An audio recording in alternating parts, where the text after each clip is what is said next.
Great world में आज हम बात कर रहे हैं एक ख्यातनाम लेखिका स्नेहा दुधरेजिया के साथ। उन्होंने बहुत छोटी उम्र में साहित्य क्षेत्र में बड़ी सिद्धियां हासिल की है।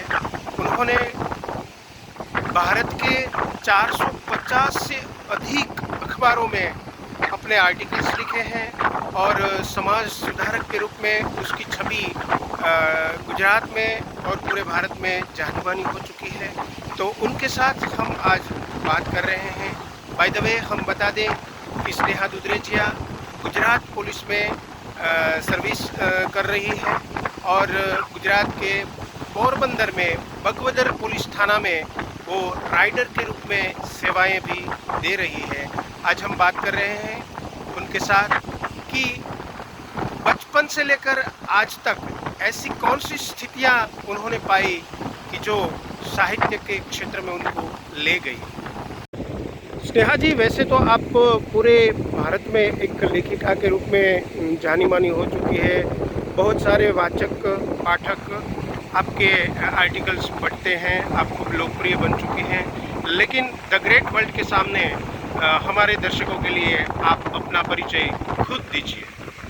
मेरा नाम शोभना दुधरेजिया है और मैं स्नेहा दुधरेजिया के नाम से आर्टिकल लिखती हूँ। वैसे तो मेरा वतन जामनगर है, लेकिन मैं पोरबंदर जिले के बगवदर गांव में पुलिस स्टेशन में जॉब करती हूँ, इसीलिए मैं और मेरा फैमिली बगवदर में ही रहते हैं। अच्छा, कौन सी ड्यूटी बजाते हैं आप पुलिस में? मैं राइडर ड्यूटी में हूँ। अच्छा, थैंक यू। अच्छा, आप लेखिका बन चुकी है पुलिस डिपार्टमेंट में रहकर भी, तो अभी तक आपने कितने अखबारों में, मैगज़ीनों में या तो चैनल, वेबसाइट वगैरह में काम किया है? कितने अखबार वगैरह हैं? वैसे तो मैंने पुलिस की ड्यूटी बाद में ज्वाइन की, पहले तो मैं लेखिका ही थी, लेकिन तब मैं इतने सारे आर्टिकल नहीं लिखती थी। साल में 1 या 2 ऐसे लिखती थी। अभी मैं कंटिन्यू लिखती हूँ और मेरे आर्टिकल भारत के 450 से 500 न्यूज़पेपर में आते हैं। गुजराती में भी आते हैं और हिंदी में मालवा हेराल्ड, खबर जगत और जी जी, आप राजधानी व्यू, हिंदुस्तान की आवाज़, हिंद की आत्मा और बहुत सारे ऐसे न्यूज़पेपर हैं जिनके नाम मतलब मुझे अभी याद भी नहीं आ रहे। बहुत सारे न्यूज़पेपर हैं जिनमें आती है। अच्छा, और गुजराती में खबर जगत में और द ग्रेट वर्ल्ड में आता है। अच्छा, थैंक यू सो मच इस सवाल के जवाब के लिए। लेकिन आप हमें ये बताइए कि आपको पहली बार लिखने की प्रेरणा कैसे मिली? कैसे लिखना आपने शुरू किया? मैं जब 8th स्टैंडर्ड में पढ़ती थी तो हमारे एक क्लास टीचर थे, व्यास सर, और वो एक 8th स्टैंडर्ड में एक धूमकेतु जी है जो राष्ट्रीय लेखक है हमारे गुजराती में। तो उनका एक पाठ आता था झूमो बिस्ती। अच्छा, उससे जो पाठ है उसमें पूरी तरह से प्राणी होते हैं ना, जैसे कि ये पशु प्रेम का इतना मस्त विवरण था कि बस मुझे वहीं से सारे पशु पक्षियों के पीछे से लगा हो गया और मुझे ऐसा लगा कि मुझे भी ऐसा कुछ लिखना है। तो मैं बस उस टाइम से कविता लिखती थी। तो वहाँ से आपने शुरू किया और शुरुआत हुई थी कविता से। हाँ, कविता से। तो बहुत सारे अखबारों में आपने काम किया है, बहुत सारे मैगज़ीनों में काम किया है। मैं आपको ये पूछना चाहूँगा कि अभी तक जितने भी आर्टिकल लिखे हैं उनके सब्जेक्ट, उनके विषय कौन कौन से रहे हैं? मैंने जो अभी तक आर्टिकल लिखे वो वैसे तो सामाजिक और धार्मिक ही ज़्यादा होते हैं। और जो पुलिस पत्रिका में मेरा आर्टिकल पब्लिश हुआ था वो पुलिस एक सुंदर शब्द जो पुलिस के ऊपर था। और लोकमाया में, राष्ट्रीय त्याग में, बहुत सारी मैगजीन में भी वैसे तो आते हैं और वो सामाजिक और धार्मिक ही होते हैं। एक मेरा आर्टिकल था प्रार्थना है आत्मा का सात्विक भोजन है। तो उसमें मैंने ये बताया था कि प्रार्थना क्यों जरूरी है। जैसे इंसान को जीने के लिए खाना खाना जरूरी होता है और किसी गाड़ी या किसी वस्तु में पेट्रोल डालने से वो चलती है, तो हम इंसानों के लिए प्रार्थना से चलती है, हम माने या ना माने। कि प्रार्थना एक ऐसी शक्ति है कि जिससे हमें हमारा सेल्फ कॉन्फिडेंस बताइए कि आप अलग अलग विषय में लिखते हैं, तो आपका पसंदीदा विषय कौन सा है? What is your favourite subject? वैसे तो मेरे सारे सब्जेक्ट ही फेवरेट है, धार्मिक, सामाजिक, और मैं किसी एक विषय के दायरे में रह के लिखना नहीं चाहती। मैं कोई भी विषय पे लिख सकती हूँ। कभी कभी मैं खुद की प्रेरणा से लिखती हूँ और कभी कभी जैसे पाठक होते हैं मुझे कहते हैं कि आप इस विषय पे लिख दो, तो मैं लिख देती हूँ। और मैं किसी छोटे से सर्कल में रह के लिखना नहीं चाहती कि यही विषय पे मैं लिखूँगी, ऐसा नहीं है, मैं किसी भी विषय पे लिख सकती हूँ। अच्छा, समाज को आपकी प्रेरणा क्या है? आप समाज को मैसेज क्या देना चाहती है आखिरकार? समाज को मैसेज देना चाहती हूँ। प्रेरणा तो मैं ये समझती हूँ कि हर इंसान अपने खुद के अंदर से ले सकता है, क्योंकि किसी और की दी हुई प्रेरणा से कुछ नहीं होता। जी हमें कुछ करना है तो हमें खुद ही खड़ा होना पड़ता है। जी। मेरा ये मानना है। तो मैसेज मैं ये देना चाहती हूँ कि अगर आप अपने कोई भी शब्दों को बोल के व्यक्त नहीं कर सकते, तो आप उसे लिख के आसानी से व्यक्त कर सकते हो और लाखों लोगों के आंखों तक, दिमाग तक और दिल तक भी पहुँचा सकते हैं। एक महिला होने के नाते आपको अपनी करियर में कोई प्रश्न का सामना करना पड़ा है? महिला होने के नाते आपको कोई मुश्किल परिस्थिति में से गुजरना पड़ा है? ये बताइए। महिला होने के नाते।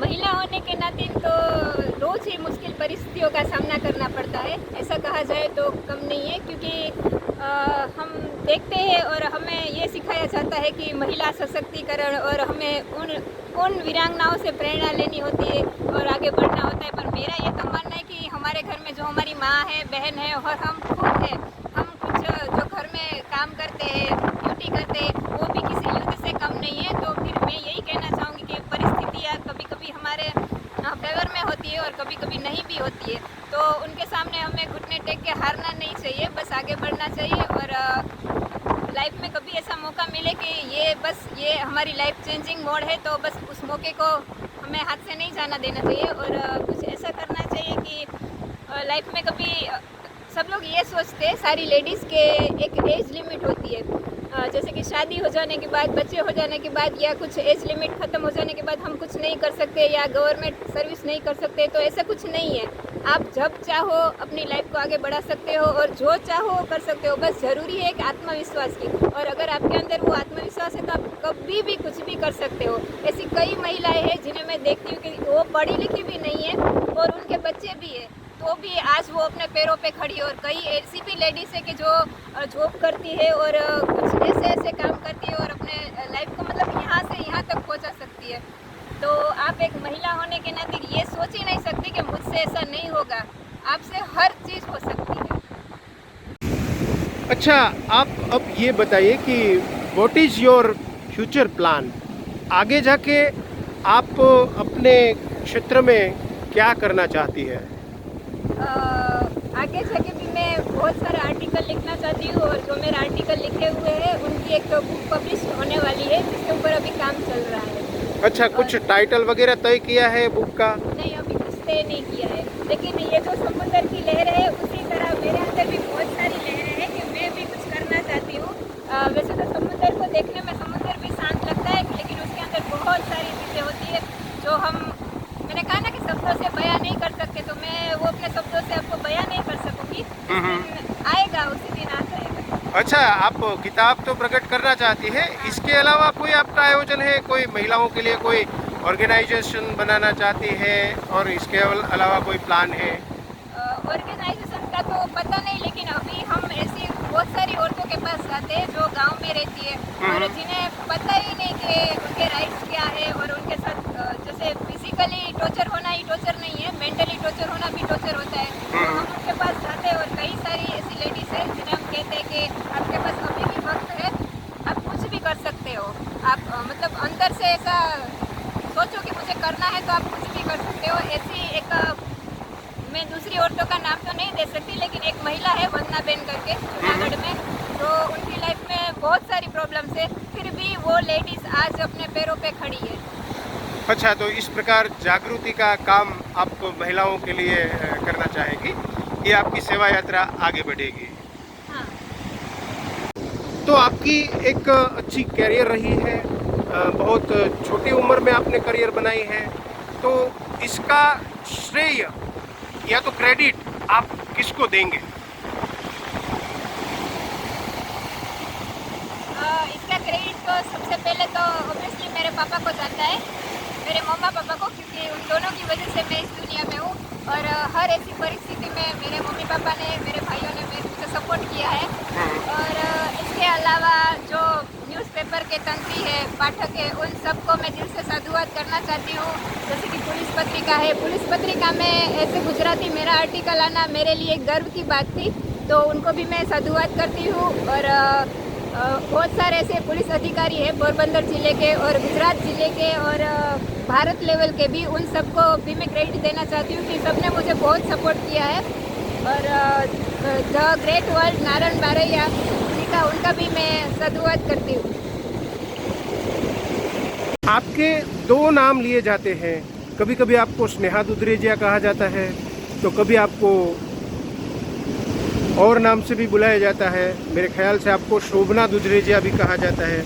तो ये दो नाम जो सुने जा रहे हैं, उसके पीछे रहस्य ये आप जरा बताइए, दो नाम के पीछे का रहस्य।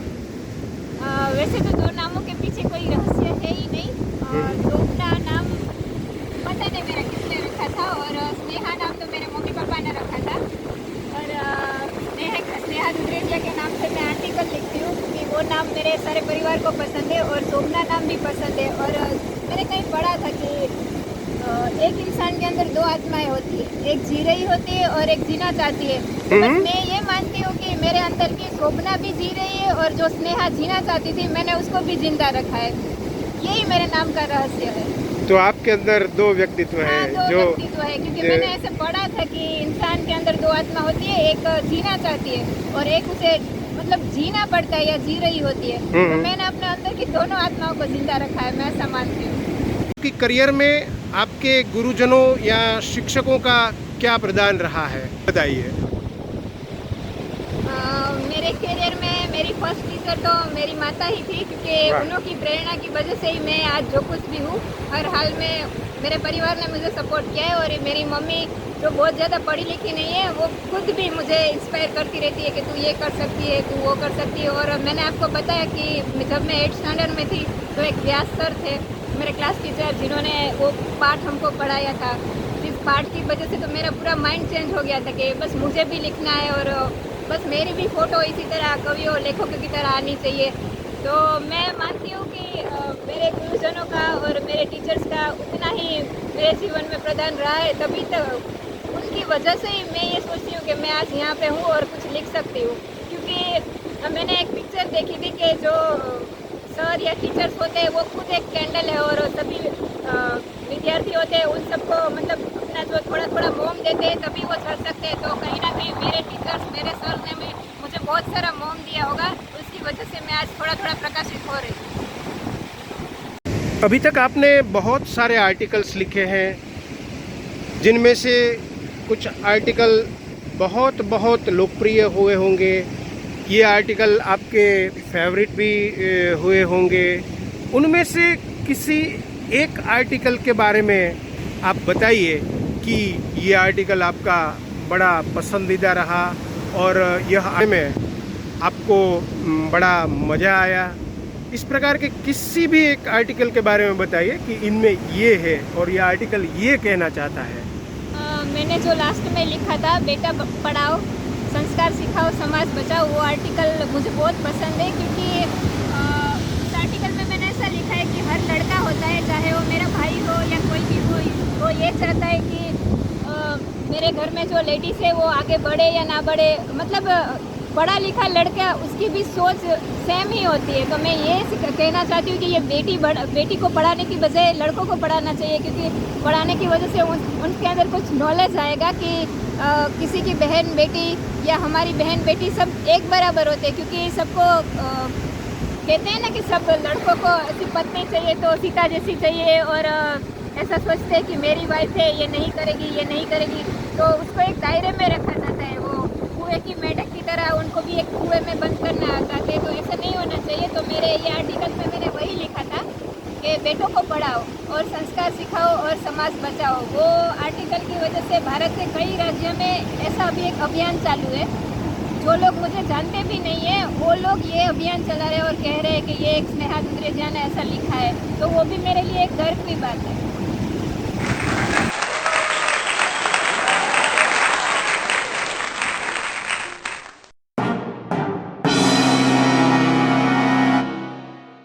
अच्छे और सच्चे समाचारों के लिए पढ़ते रहिए वेबसाइट thegreatworld.in और आज ही सब्सक्राइब कीजिए हमारी चैनल द ग्रेट वर्ल्ड।